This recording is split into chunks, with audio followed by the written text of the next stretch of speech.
Thanks so much. It's great to be here. And I've got a lot to tell you about. I know this is the last talk of the day and the things standing between you and your hike and your evening.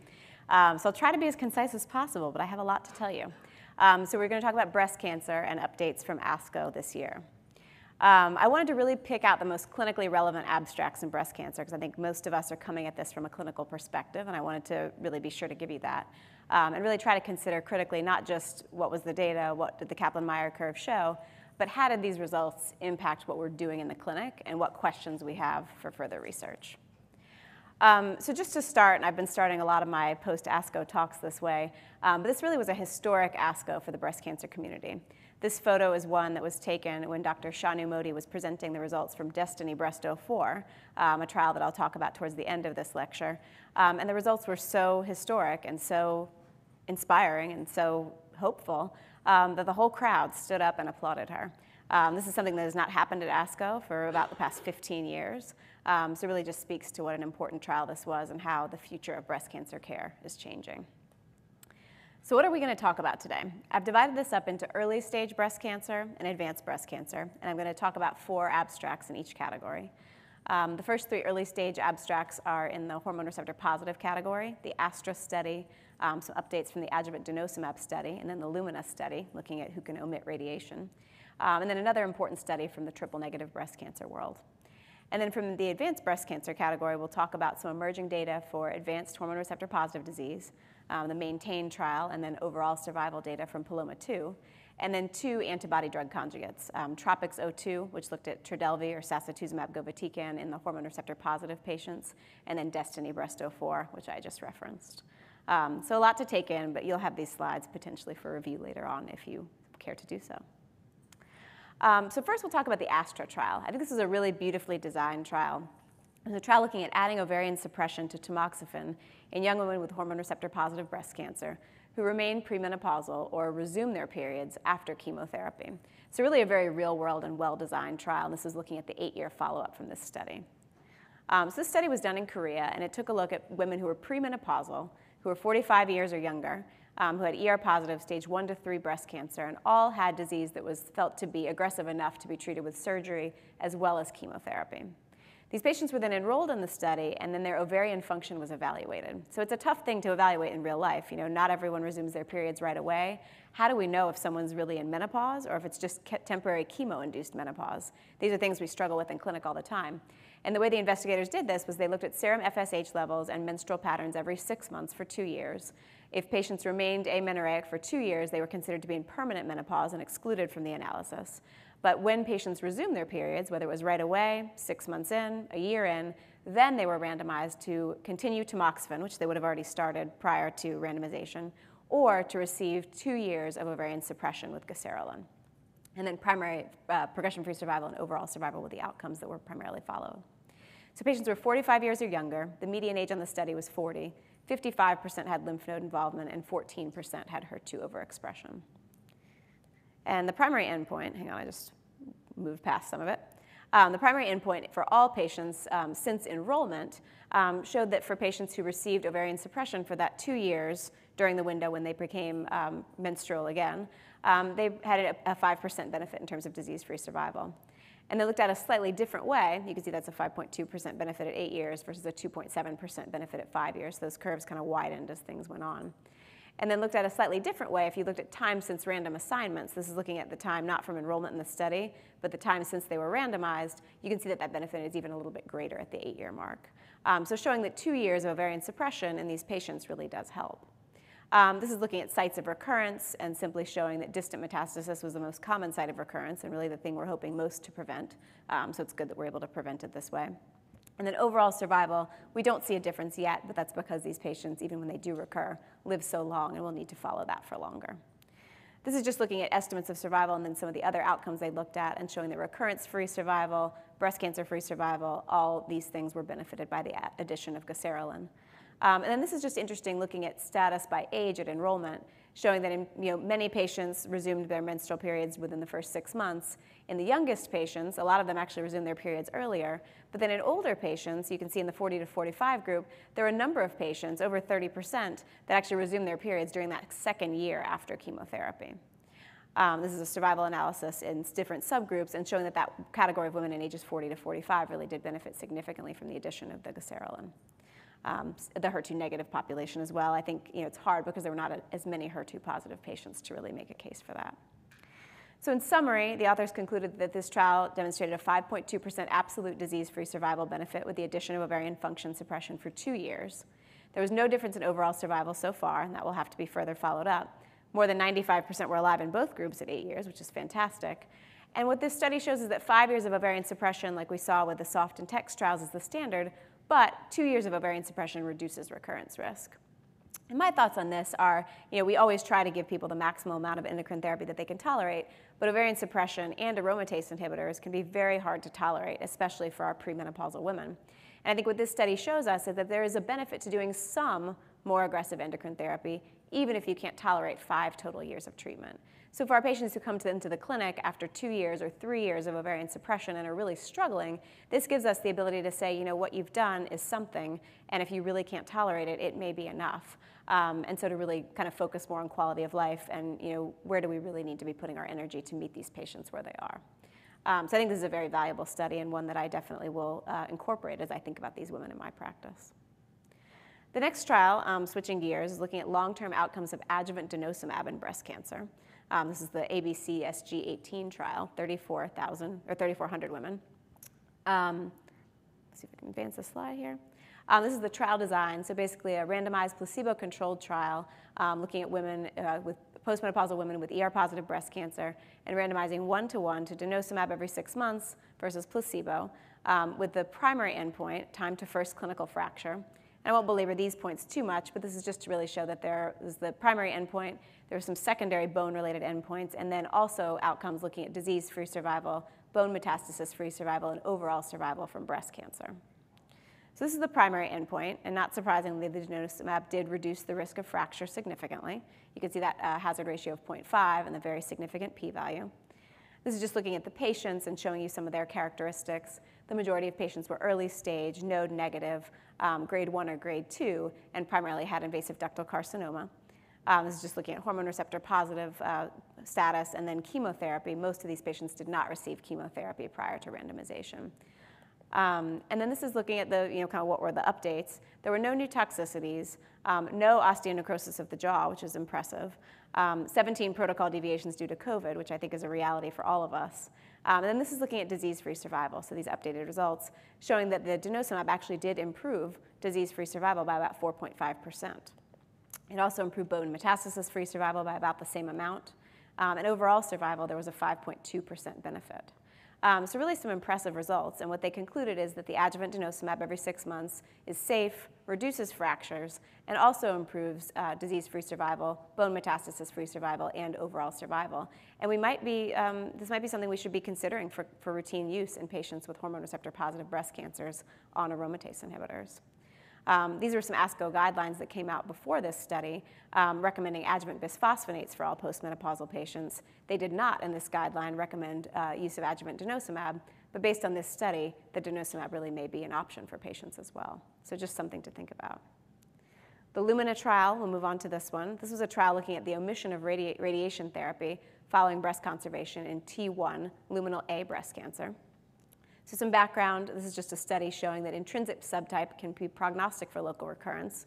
So if you have luminal A disease, the lowest risk type, the 5-year local regional recurrence rate is really pretty low.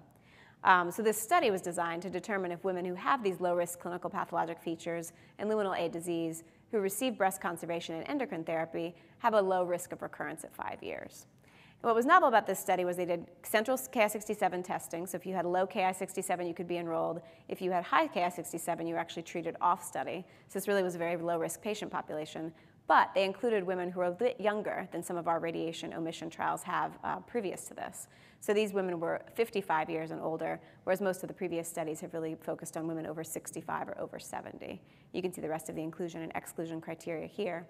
These are some of the baseline characteristics showing that about 40% fell into that sort of young elderly range of 55 to 65, if you will. About half of patients had tumors less than a centimeter and half had tumors over a centimeter. The majority were grade 1, and about 60% received AIs and 40% received tamoxifen for their endocrine therapy. This is looking at the local recurrence risk, and you can see that there were 10 local recurrences at 5 years. The trial had been designed to detect less than 5% recurrence rate, and in fact, it was a 2.3% local recurrence rate.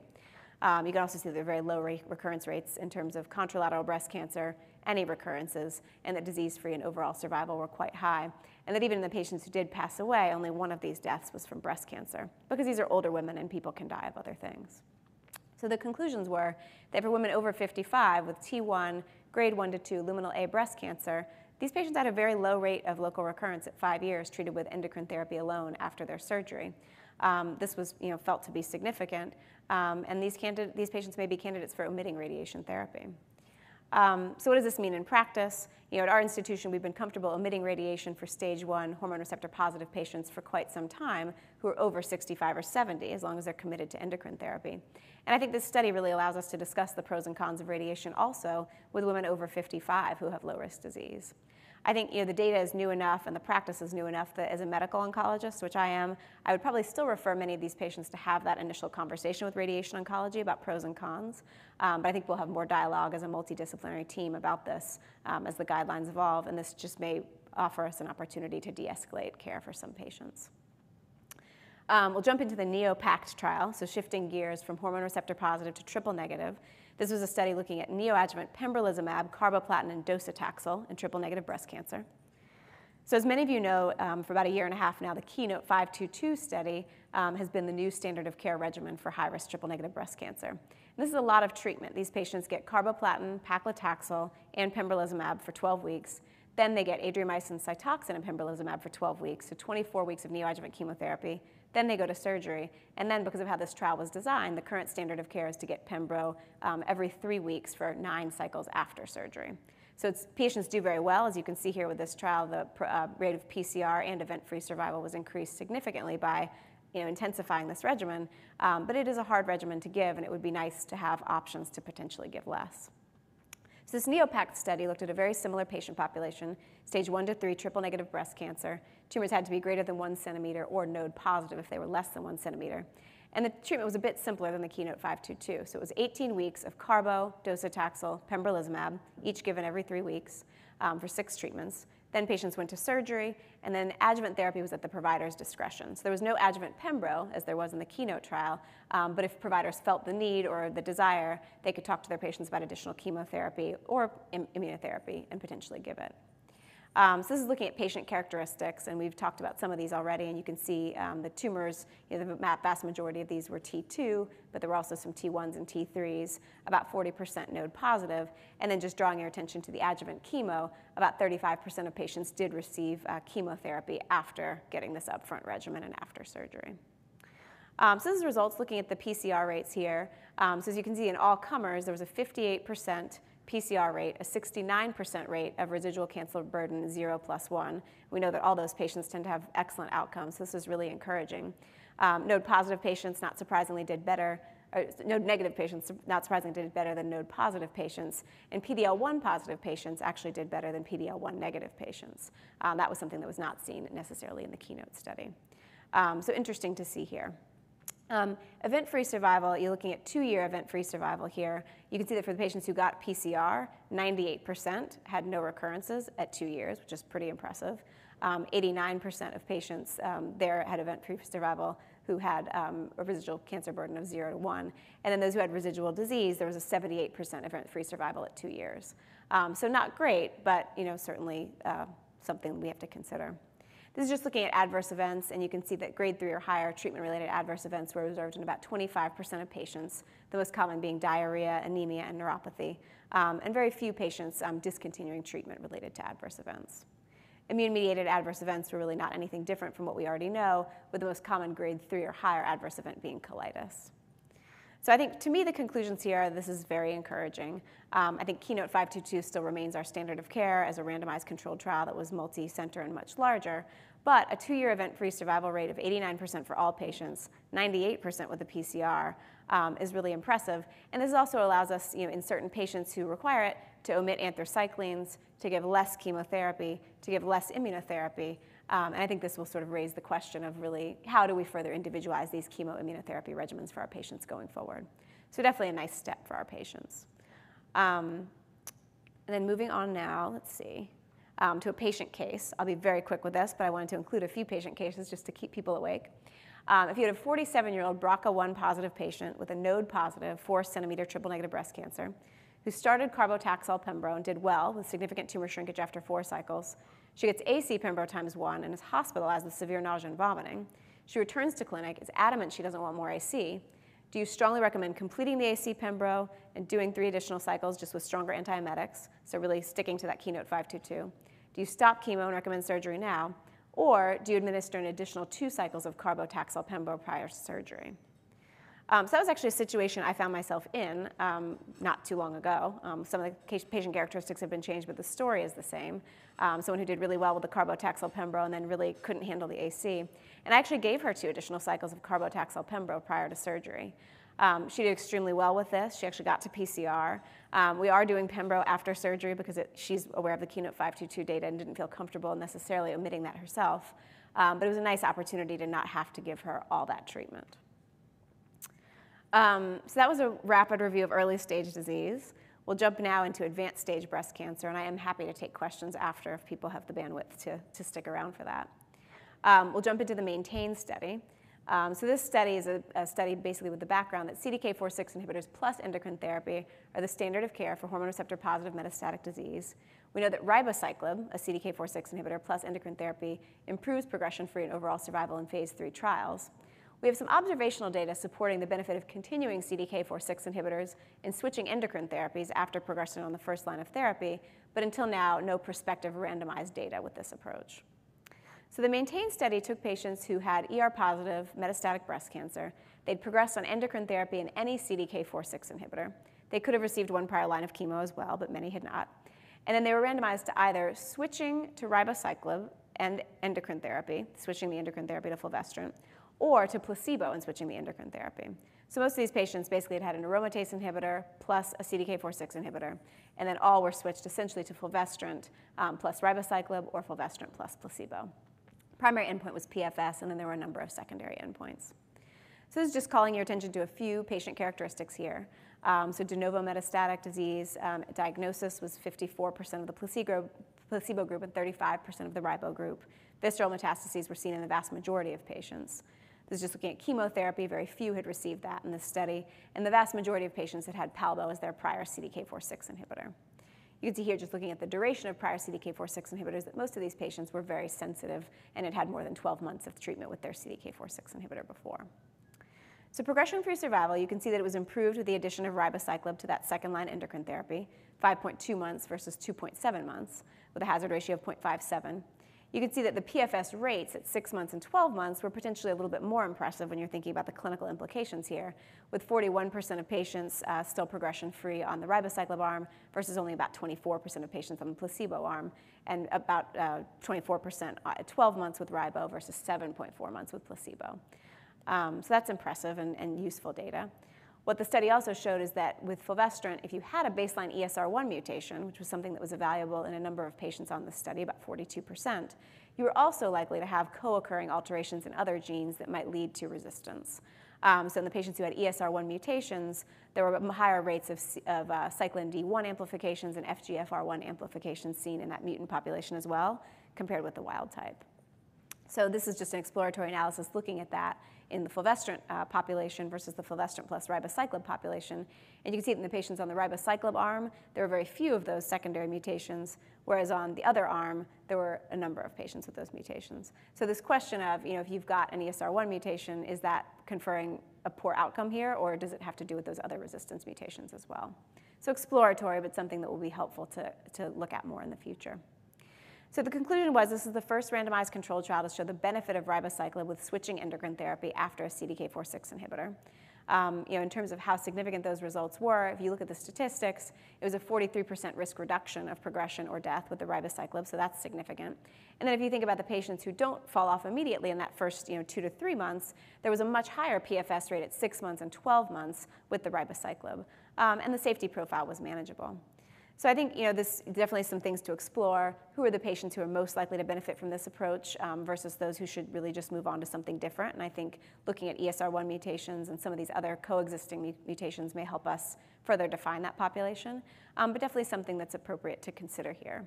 I think some of the questions that are raised here are so many of these patients that had palbociclib as their CDK4/6 inhibitor prior to study enrollment.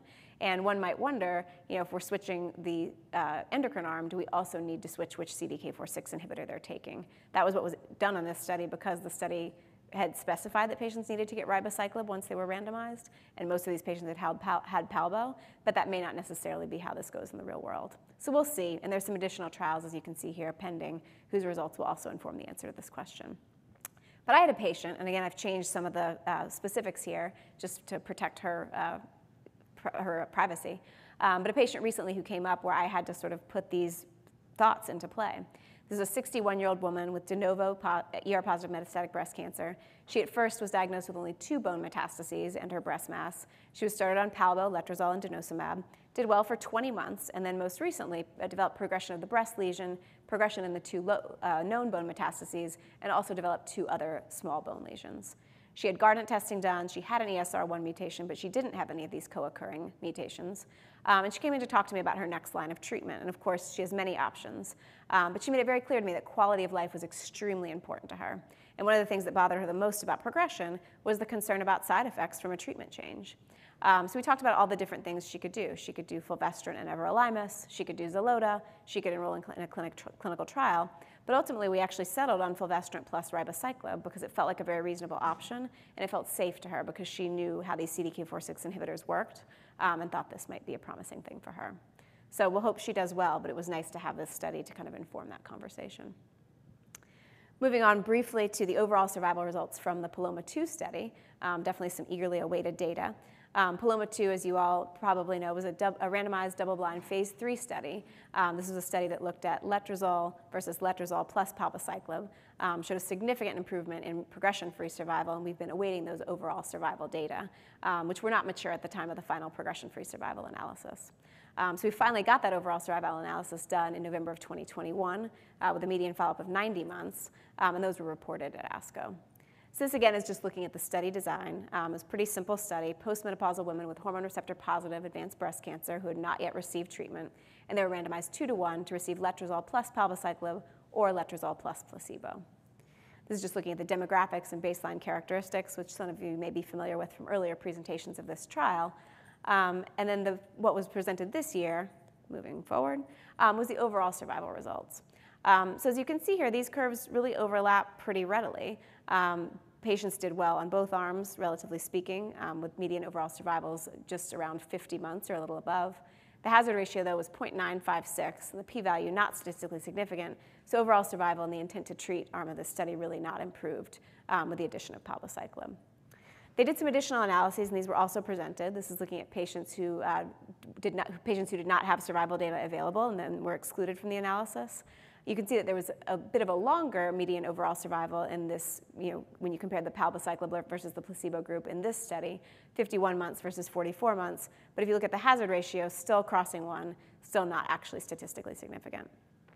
Then if you look at patients in the different subgroup, the subgroup of patients on the trial who had disease-free intervals greater than 12 months from their initial breast cancer diagnosis, you can see here that the hazard ratio does just miss that 1.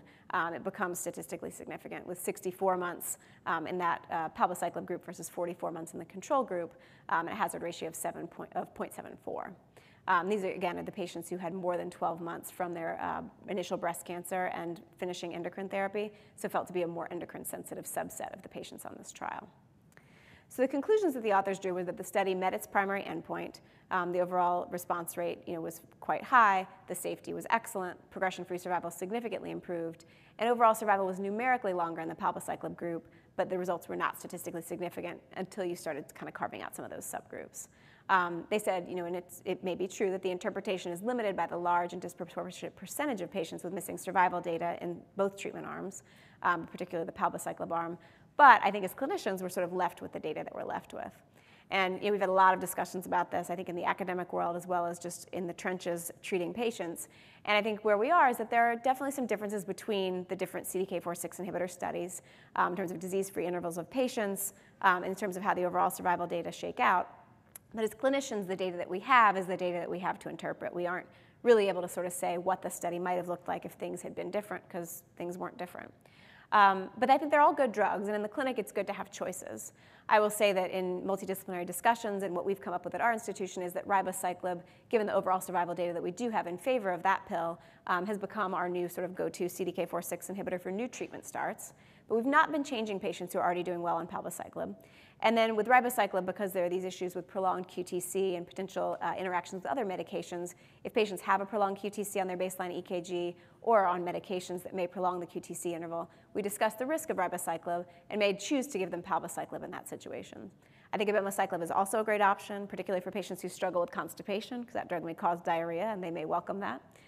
Seriously, I do have patients who fall into that category, and they're like, bring it on. Or patients who have a tendency towards neutropenia, because abema tends to cause a bit less in that realm. And like aromatase inhibitors, it's great to have 3 choices of drug in this category, such that if patients don't tolerate one, you can give them a different one. Again, having choice, being able to focus on quality of life and empowering our patients is a really nice, I think, outcome from all of this. So the next 2 studies I'll try to go over in the next 4 minutes. We'll see if we go over a minute or not, hopefully not. The good news is I don't have to spend too much time on talking about sacituzumab govitecan's mechanism of action, because you guys already heard a lot about that from one of our other speakers earlier this afternoon. But the TROPiCS-02 study was a study you didn't hear too much about. This is a phase 3 study looking at the drug in patients with hormone receptor positive, HER2 negative metastatic breast cancer. So the idea being this drug works really well in triple negative patients. What if we took it in patients with endocrine positive breast cancer who'd progressed on multiple endocrine therapies, as well as several chemos? As you can see here, patients in this trial had had at least 2, but no more than 4 lines of chemo, so a heavily pretreated hormone receptor positive population, and randomized them to receive sacituzumab versus chemo of physician's choice. So this is a really ambitious study, because this is a sick patient population, but it was done and completed, the primary endpoint being progression-free survival, and then a number of secondary endpoints. This is the patient population and the baseline demographic characteristics, and just wanted to call your attention to the fact that these patients had had a significant amount of prior chemotherapy. All of them had had prior endocrine therapy as well, and most of these patients were pretty far from their initial metastatic diagnosis, so about 45 to 48 months. So they were really a long way into their metastatic journey by the time they were randomized on this trial. The primary endpoint was progression-free survival. You can see that patients on the sacituzumab arm had a 5.5-month median PFS compared to 4-month in the treatment of choice, physician's choice arm. Doesn't sound too clinically significant, but the hazard ratio and the p-value are quite significant. And then because this is a heavily pretreated patient population, you see a lot of patients fall off really in those first 3 months, because they're just really unfortunately not going to respond to much of anything. And then when you look at patients who do continue responding, you can see that the 6-month, 9-month, and 12-month PFS rates with the sacituzumab really are quite a lot better than with the treatment of physician's choice. So just something to look at and think about as you really parse out the clinical implications of these studies.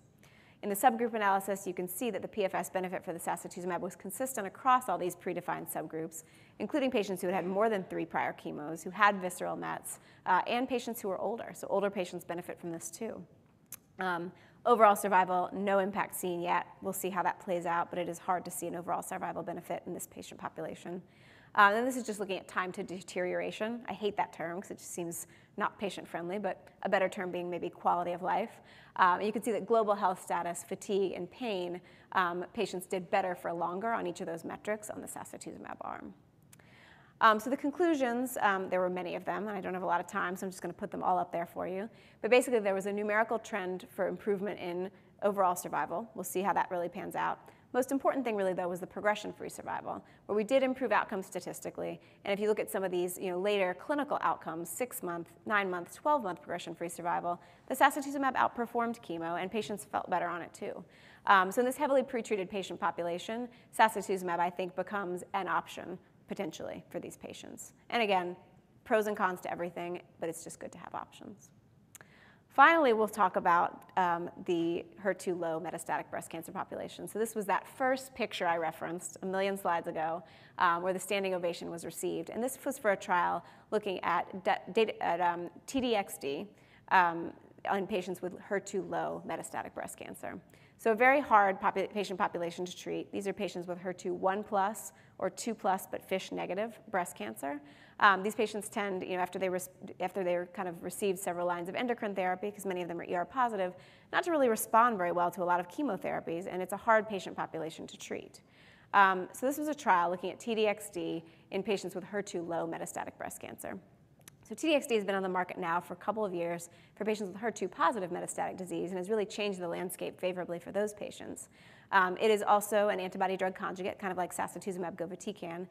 It's got a very high drug-to-antibody ratio, highly potent payload, and also this really nice membrane permeability that results in a bystander effect, so that if you have a sort of HER2 heterogeneous cell population, the drug will go to the HER2 positive cell, but also kill off the HER2 negative cancer cell nearby.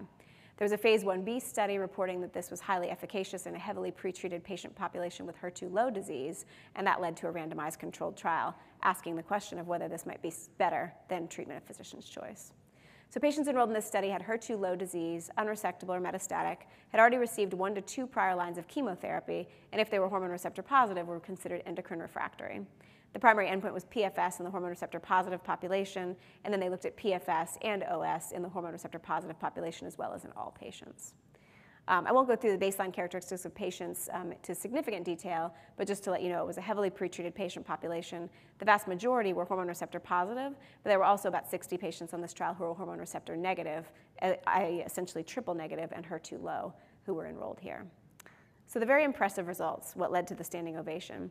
In the hormone receptor positive patients, you can see here a 10.1 month median progression-free survival for T-DXd versus 5.4 months treatment of physician's choice with a hazard ratio of 0.5. And in all comers, it was really very similar. Then if you look at overall survival, even more impressive, a 24-month median overall survival for T-DXd versus 17.5 months for treatment of physician's choice. And this is in the hormone receptor positive subgroup. Again, very similar for all comers.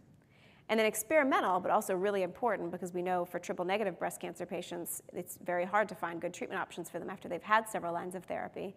In patients with ER negative, PR negative, HER2 low metastatic breast cancer treated with this regimen, they had an 8.5 month median PFS with T-DXd versus 2.9 months with the physician's choice chemotherapy, and an 18-month overall survival compared to 8.3 months. So small groups, but very significant. And if you look at overall response rates, again, something that is often not that high in patients who've had a lot of treatment, you see a 52.6% rate of combined PR and CR in the hormone receptor positive subgroup and 50% in the hormone receptor negative group of patients. Safety was pretty much what we've already known from this drug, just with attention to the fact that peripheral sensory neuropathy, ILD, nausea, fatigue, and neutropenia are things we have to think about. And really, this was felt to establish a new standard of care in this patient population, a statement that I definitely agree with.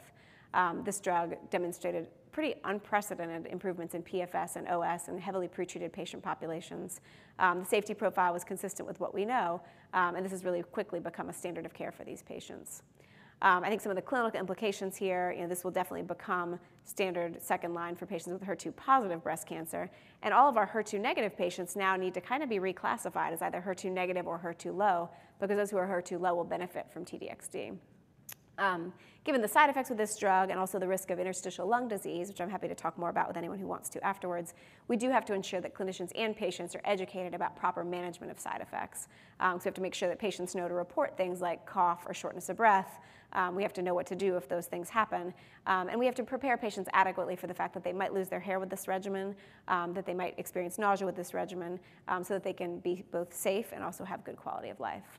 I think with the TROPiCS-02 trial, as I'd said before, sacituzumab will become an option for these hormone receptor positive patients that are HER2 negative and for hormone receptor positive HER2 low patients after T-DXd, in addition to the chemo options available. There's a lot of really exciting future things going on. I won't belabor these points too much, but just to let you know, there are a lot of things on the horizon. The COMPASS trial and the ADEPT trial are already enrolling patients with HER2 positive breast cancer, really trying to look at ways that we can more sort of carefully personalize treatment for those patients, give people exactly what they need, but not too much and not too little. There's a trial that's being established that's going to look at this very important question of whether patients in the RX-responder patient population, premenopausal patients with node-positive, ER-positive disease, can we randomize them to chemo and ovarian suppression plus endocrine therapy, and really sort of assess do these patients need the chemotherapy for the chemo benefit, or is it just the ovarian suppression that they're benefiting from? So that's a study in design that I think will be very informative. And then a number of interesting triple-negative breast cancer trials, most, I think, pertinent in my mind, the I-SPY trial looking at some novel neoadjuvant combinations, and then a trial that's in design now in the cooperative groups looking at that question of, if you get a PCR on the KEYNOTE-522 regimen, do you really need that adjuvant pembrolizumab, or can we omit it? And then in metastatic breast cancer, lots of things happening. TDXD is being studied earlier in a new combinations with tucatinib, also as first line versus THP. And then there are new antibody drug conjugates in development that are very exciting. Lots of things happening in the ER-positive space as well with novel SERDs and also antibody drug conjugates. And then new ADCs for triple-negative as well. Datopotamab deruxtecan is an exciting one that I'm looking forward to seeing result out in new clinical trials. And also the question of, can we use other ADCs to make non-immunotherapy responders into responders, like ladiratuzumab? And the question of, can we use PARP inhibitors for non-BRCA mutation carriers? So lots going on in breast cancer. Thank you for listening. I know that was a lot of information. I don't want to stand between you and your next thing, but I'm happy to take questions if people have them.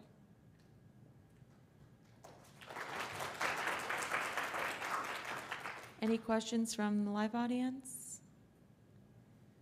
Okay, I have quite a number from the virtual audience. Do you require dental clearance prior to Denosumab Zometa? It's a great question. So I don't require dental clearance per se. What I do is I talk to patients about their dental health and about the risk of osteonecrosis of the jaw with these agents.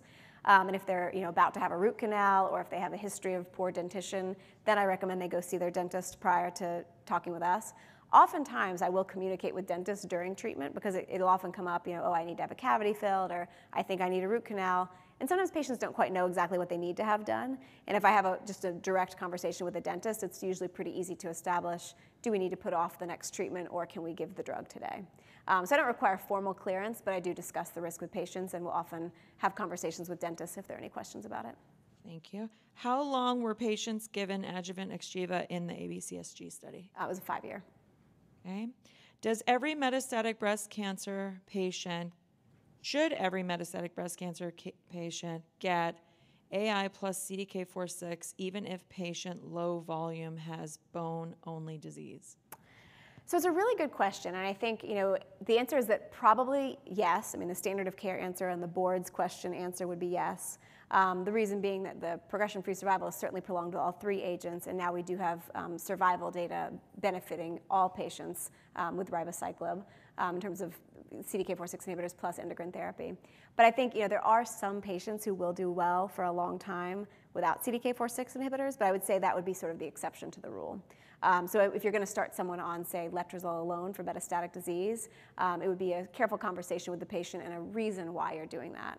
I myself have done it for patients who are elderly and don't want to come in very often for lab checks and stuff like that, and who have bone-only disease that they're asymptomatic from and maybe have had a 20-year disease-free interval since their initial diagnosis. I have 2 patients like that in my practice, one of whom is still on letrozole and one of whom did very well on it for 6 years before progressing.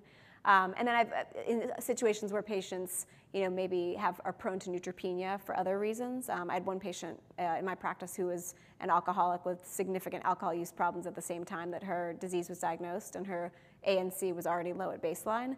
And the breast cancer, even though it was a problem because it's metastatic disease, was not her primary issue. And so we discussed the pros and cons and ultimately just started an AI.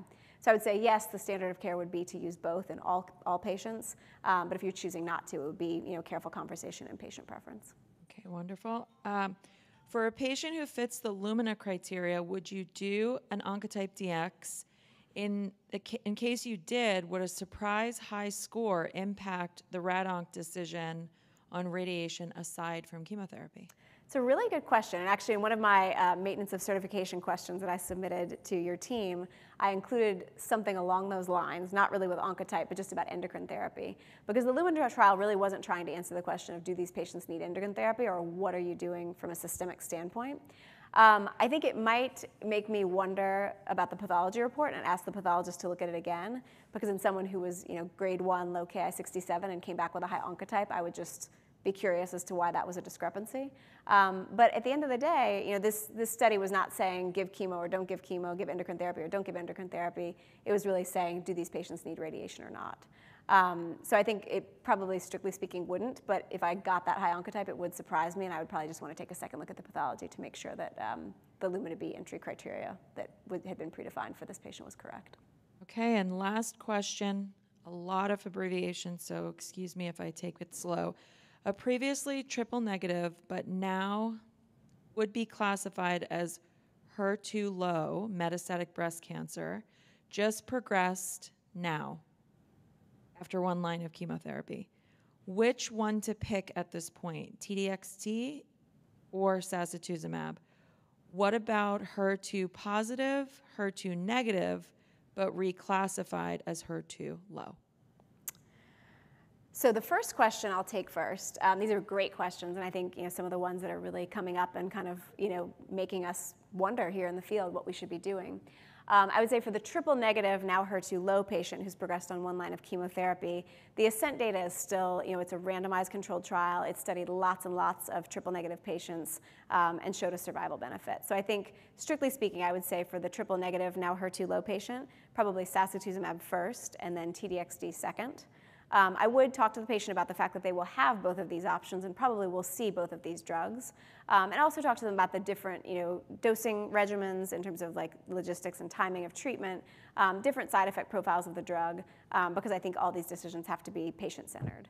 But my recommendation to the patient who is sort of looking to me to make the decision, which many patients do, and I think that's appropriate, depending on how they feel, I would say sacituzumab first and then TDXD second. I'm not sure, can you repeat that second half of the question? HER2 positive, now reclassified as HER2 low? Yeah, HER2 positive reclassified as HER2 low? Yeah.